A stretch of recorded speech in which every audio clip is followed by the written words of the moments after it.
A Stonex apresentou sua terceira revisão da estimativa para 2023 no mercado de diesel e biodiesel no Brasil. A gente vai falar agora ao vivo com o analista de inteligência de mercado de biodiesel da Stonex, Bruno Cordeiro. Bruno, bom dia a você. Seja bem-vindo aqui à nossa edição do Bem da Terra.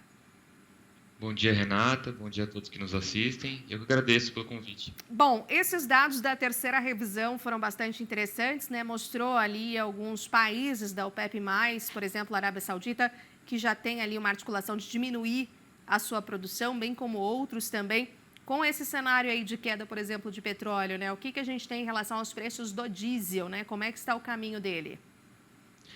Bom, o que a gente vem observando, né, no mercado de petróleo, como você bem trouxe, foi a situação realmente de alta, né, de escalada dos preços. A gente viu os preços subindo cerca de 15,5% ao longo do mês de julho, tá? Isso é reflexo tanto da queda produtiva de países da OPEP+, né, e aí refletindo principalmente a queda da Arábia Saudita e da Rússia, e também perspectivas melhores de demanda, né, e aí com foco na demanda asiática, principalmente China e Índia. Isso acabou trazendo também suporte aos preços do diesel, né? Na verdade, nas últimas 7 semanas, o diesel ele opera em alta, tá?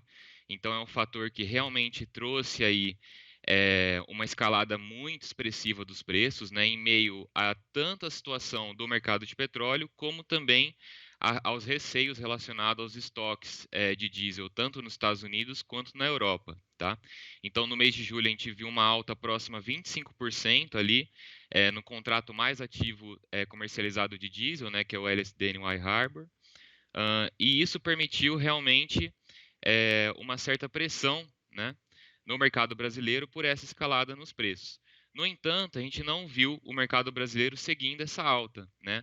A gente não viu a Petrobras promovendo novos reajustes exatamente porque ela deixou de seguir aquela política de PPI, né? Ela passou a adotar uma nova política de estratégia de comercialização, tá? Considerando outros indicadores, indicadores de competitividade frente a outros produtores, competitividade frente a produtos substitutos, né, aos produtos da Petrobras, como na gasolina, no caso, por exemplo, o etanol hidratado.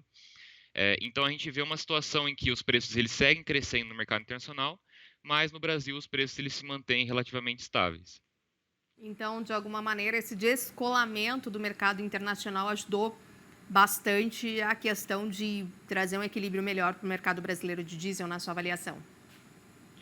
Sim, na realidade, o mercado de diesel, né, ele vem se mostrando um mercado bem aquecido no Brasil, né, e até trazendo um pouquinho das estimativas, hoje a gente estima que a demanda por diesel B, né, vai crescer cerca de 1,7%, tá, chegando a 64,3 milhões de metros cúbicos, e a demanda por biodiesel, né, que está atrelada à demanda por diesel B, vai crescer cerca de vai chegar a 7,4 milhões de metros cúbicos, uma alta de 17,1% frente a 2022, tá?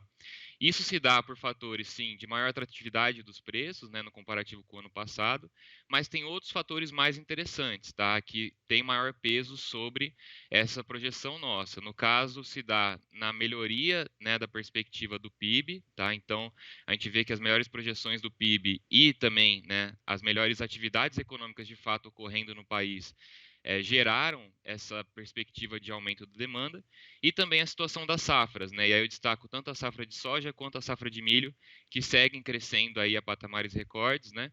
E que devem influenciar também um aumento muito acelerado do consumo de diesel B. Exatamente, né? O biodiesel também em relação a toda ocorrência, né, de mistura, enfim, plano do governo, isso também acaba sendo um motivo a mais aí para demandar, né, esse consumo? Com certeza. No caso do biodiesel, além desse crescimento do diesel B de 1,75%, a gente tem a situação de elevação da taxa de mistura, né, do B10 para o B12. Isso acabou trazendo, sim, um aumento da demanda do biodiesel, né, e, por consequência, um aumento da demanda de óleo de soja, né, visto que cerca de 80% de todo o biodiesel produzido no Brasil vem através do óleo de soja. Então, a gente tem um crescimento tanto do biodiesel quanto do óleo de soja nessa demanda. E a gente já vê esse crescimento da demanda ocorrendo de fato, né? Quando a gente considera o acumulado de 2023, a gente consumiu de biodiesel cerca de 3,34 milhões de metros cúbicos, que é um aumento aí de mais ou menos 13,5% no comparativo com o ano passado. Tá? Então, a gente já vê esse crescimento acontecendo, né? Um crescimento que, no caso, não afeta de maneira tão severa a oferta, tá? Exatamente porque, por a gente ter uma safra de soja muito boa no país, né, a gente está tendo uma situação de uma oferta bem mais tranquila de óleo de soja, né, e, portanto, de uma oferta considerável aí de biodiesel no Brasil. Tá? Inclusive, a gente está conseguindo, além de garantir esse crescimento da demanda do mercado doméstico, a gente está conseguindo também aumentar as nossas exportações de maneira mais acelerada do óleo de soja. Exatamente, né? Isso tende a ser uma tendência, né? Você mesmo, e eu coloquei aqui da questão de aumento ali substancial e tende a ir crescendo, né, com o passar do tempo, B10 para B12 e assim sucessivamente. Isso tende a crescer esse consumo, essa projeção que vocês fazem, principalmente também em relação ao biodiesel aqui no mercado interno? Com certeza, né? A gente viu que já teve um impacto significativo, tá? Essa mudança do B10 para o B12, né? Como eu disse, para além, né, do crescimento da demanda de diesel B em si, né? A gente teve também a situação de aumento da mistura. Então, foram dois fatores que acabaram entregando essa movimentação mais altista, né, nas vendas de biodiesel, né? Uhum. E ainda assim, né, o biodiesel, os preços eles não estão crescendo de maneira tão acelerada.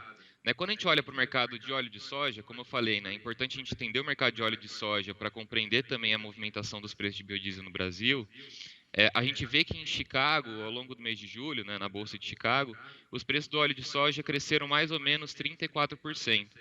Os preços do óleo de soja no Brasil, no mesmo período, cresceram 17%. Né? Então, foi um crescimento muito menor, visto a maior oferta de óleo de soja no Brasil. E isso fez com que os preços do biodiesel crescessem de uma maneira muito mais tranquila, né? De 3,5% no período.